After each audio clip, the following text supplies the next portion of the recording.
Hey there, this is Darth Blint, and today we're going to talk about the happiness equation. But before we get started, two quick little notes. One, I'm making a secondary channel. Why would I do that? Well, let's just say it's going to be unleashed variant of this. I'm going to have songs, I'm going to have content that's just unrated, okay? So if you're not into that type of content, if you're easily offended, you're not into satirical content, then you can ignore my second channel and just stick here. That's totally cool. But if you want to explore the darker side, I mean, yeah. I haven't made it yet. It will be made by this weekend. So be on the lookout for that. I'll post that. Second quick update. I have a love song that I wrote coming out on the channel this weekend, Friday, Saturday, or Sunday, depending on when I actually get to record it. So watch out for that as well. I made it for the Valentine's Day season. So that's the next song. Okay, to the video, the happiness equation. All right, so the happiness equation starts with this. You have challenge over time. Some people say obstacle over time. I don't like to use the word obstacle because obstacles are things you avoid and challenges are things that you break through. So I like the word challenge over time plus determination. What is determination? Determination is grit. It's grit plus future visualization. That is what determination is. Grit, the ability not to give up due to failure. Visualizing the outcome in your mind, seeing the success. So that way you know what the success looks like. So challenge over time plus determination equals success. Success equals happiness. That's the equation. And the equation is great because it works. It literally works. You have an challenge, not an obstacle, a challenge that you're trying to get through over time. The amount of time it takes you to do it, the more time it takes you to do it, the more determination you have, versus how hard the challenge is in the first place, will determine the success, how big the success is and how much of an impact that success is going to have, which will be represented by the feeling of happiness. You have a dopamine release and all of a sudden you get enriched with the feel goods and the oxytocins and the congratulations that your body gives you. And when that happens, happiness goes up. And so, but here's the thing, it's a perpetual motion thing. So it goes up, but it also comes back down, diminishing returns. You do that same challenge a second time. Hey, I could do it twice. Great. Goes up a little bit, not as much as last time. Comes back down. So then you have to find a new challenge. Okay, whatever it is. All right, I want to be able to swim 2 miles without stopping by the end of the summer. So that's your challenge. And your time is the span of the summer. So dedication, you have to dedicate and determination, dedication, you have to dedicate time, you have to practice. And over time you have success, and you have growth, which is the ultimate positive thing. And, but here's the thing, a lot of people will feel doubt, oh God, I can't do this. I can't do this. There's no way I'd be able to do this. Well, yeah, no shit. There's some things in life that people just can't do.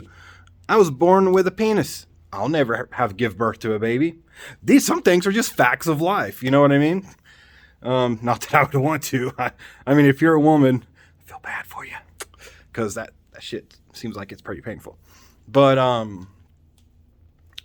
so yeah, ultimately there are things in life you can't do. I'm a blind guy. Can I drive a car? I mean, yeah, sure. For how long? I don't know. Will I kill someone? Maybe. Will I end up killing myself? Possibly as well. You know what I mean? Some things are just not good ideas. Practicing trying to jump off the roof to gain the ability to fly, probably not going to achieve that. You have to keep the expectations within the realm of achievability, but you want it to be far enough out that it makes you a little uncomfortable. Like, oof, this is going to require time. This is going to require grit. This is going to require me visualizing what success is going to look like. This does, because if it's too easy, you'll never be happy. The saddest people in life are the ones who take the easy route. Oh man, my life sucks. I just do this every day and yada, yada, yada. And you know what sadness relates to? Sadness, there's a great correlation between sadness and developing mental problems, depression and blah, blah, blah, blah, blah. There is a direct correlation between prolonged sadness and developing mental disorders. That's the thing. There's two big things that can determine whether or not you will develop a mental disorder. One, are you in poverty? If so, then you have a 50% chance of developing a mental disorder. Just the odds.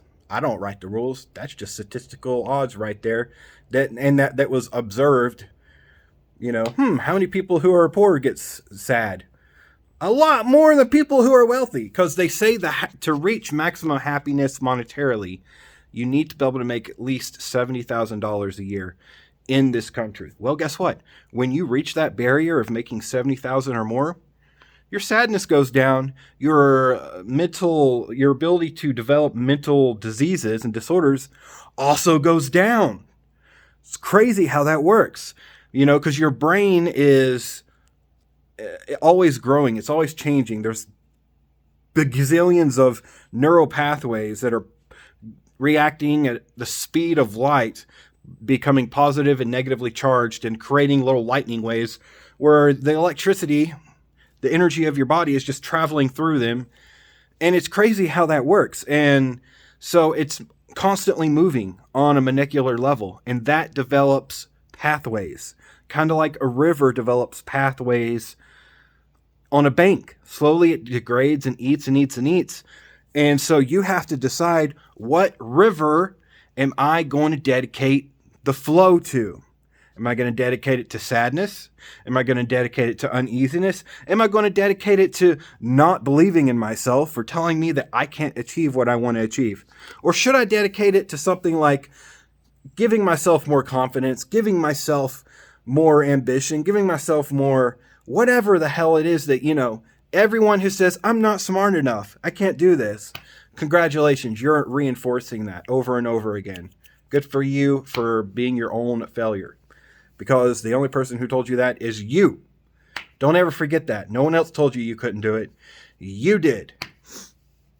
So you're giving energy, literal energy from your body into those neural pathways, and you're increasing the ease of flow through those pathways, which is programming your brain to constantly think that way subconsciously. In order to remove those thoughts, you have to actively try to think positive. Some people are saying, oh, that's delusional. You can't do that. Well, guess what? That's a negative thought. And if you want to live in the negative land, go that way, because it's not over here. You know what I mean? And some negative thoughts are good. But what I'm talking about isn't a delusion, because you're aware that negative things exist. Being delusional means that you are unaware of the negative. What I'm talking about is building grit, building the ability to have grit. This is all literal, this is all positive psychology in a nutshell. Build grit. Why? Because the people who have higher measurable amounts of grit, guess what they have? Significantly less mental disorders, significantly higher income, significantly stabler life, significantly more successful life, and are also significantly more happy. These are just statistical facts, and if you want to double check this, I would suggest you look at the book, Developing a Flourishing Mind, and Flourishing Mind and Developing a Buddha's Brain, which are what we use in positive psychology, and it basically goes over all the statistical data. This is so, it's been proven to work way more than medications. It does. Did you know that most antipsychotic medications have about a 55% success rate? Do you know what a placebo has? If you give someone a sugar pill and tell them that it'll cause their depression, you have a 50% chance of that actually happening. Why? Because it's all in here, baby. It's all in here. They start to believe that that's going to change, and then they start focusing the neural pathways in a positive way, and then it's reinforced over time, and those negative ones shrink and the positive ones expand due to use over time. And guess what? They fucking cured themselves of sadness, of mental disorders, of depression, of manic depression. Seriously, the positive psychology is on the cutting edge of self-healing when it comes to mental disorders, and I am here to tell you that it works. So use the happiness equation.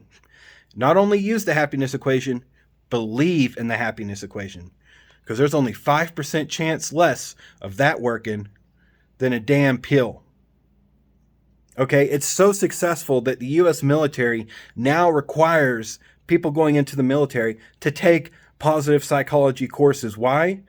Because there's an 80% chance or less chance that people are going to come back with PTSD. And this isn't just bullshit statistics. This is where they were like, okay, we'll implement this program and then we'll see what the results are. Well, guess what the results were? Before and after, 80% less people came back with PTSD who have served in overseas during horrible combat, having to do horrendous things in the name of, we are right, aka war.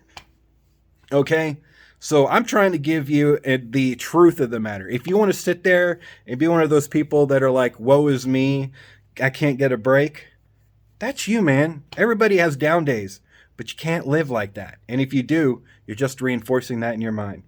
Can't go say that enough. So the positive equation works. The happiness equation works. It just does. But there's another school of thought that I'll talk about in my next rambling video. Also, if you disagree with me, or if you want to leave a comment down below, if you made it to this far in the video, leave me a comment telling me what you think. What kind of topics would you like to hear me talk about? And yeah, I'll answer them. But like I was saying, there is another school of thought that says, yeah, technically the happiness equation works, but should that be the point? What do I mean by that? I guess you'll have to find out next time. This has been Darth Blint, and may your chains be broken.